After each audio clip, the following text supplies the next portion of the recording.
Hey guys, welcome to ProdUP by Anup Sheshadri. Today I'm going to talk about SU Rise Prioritization Framework for SaaS products.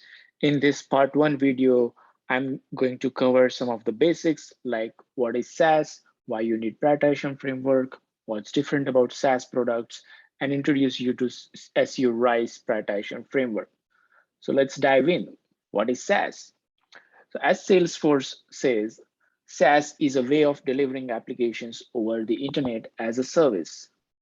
In this new age of cloud computing, instead of installing and maintaining software, you simply access it via internet, freeing yourself from complex software and hardware management. Many a times, SaaS applications are also referred to as web-based software, on-demand software, or even hosted software. Why you need a prioritization framework? So if you are a product manager, then you know there is a lot that goes into a product, and making a product decision is not as simple with a lot of stakeholders involved. So here is what Roadbank says. Product prioritization isn't just about making a stack of features in a certain order. It also involves juggling the many inputs and opinions of stakeholders.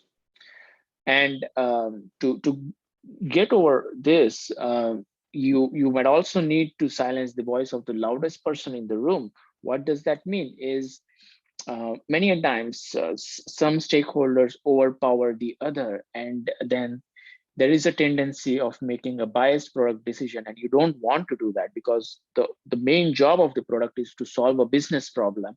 And as a product manager, you need to make sure that whatever you build on the product should make a business sense.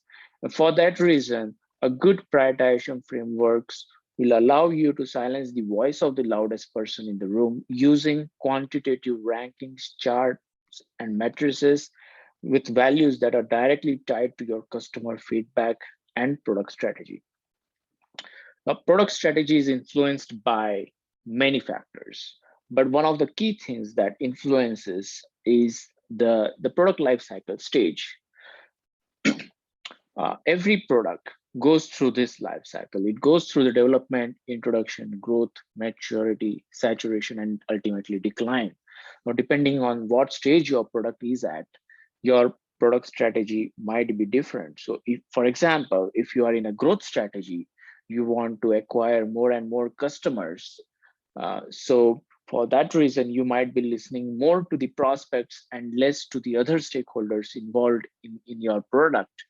And you may want to prioritize what the prospects are saying on top of anything else, but that's not as simple as just to put in the words. So there is more to understand what's going on in the product. So let's first understand what's different about SaaS products, right?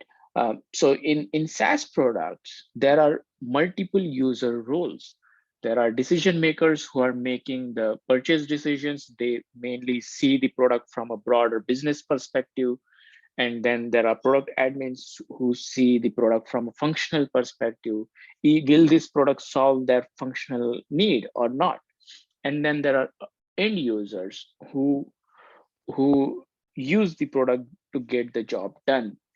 Uh, Now, depending on the complexity of the product, there might be very little differentiation between these user roles. They might be the same person making the decision, same person using it for the functional reasons, and the same person is also an end user. So if these are complex products, then there might be even more user roles to this, depending on their actual functional role as well.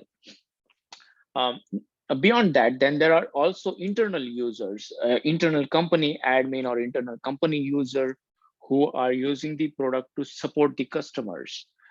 So this might be like a back end of the product where your in-company agents are working to give the best possible experience for your customers.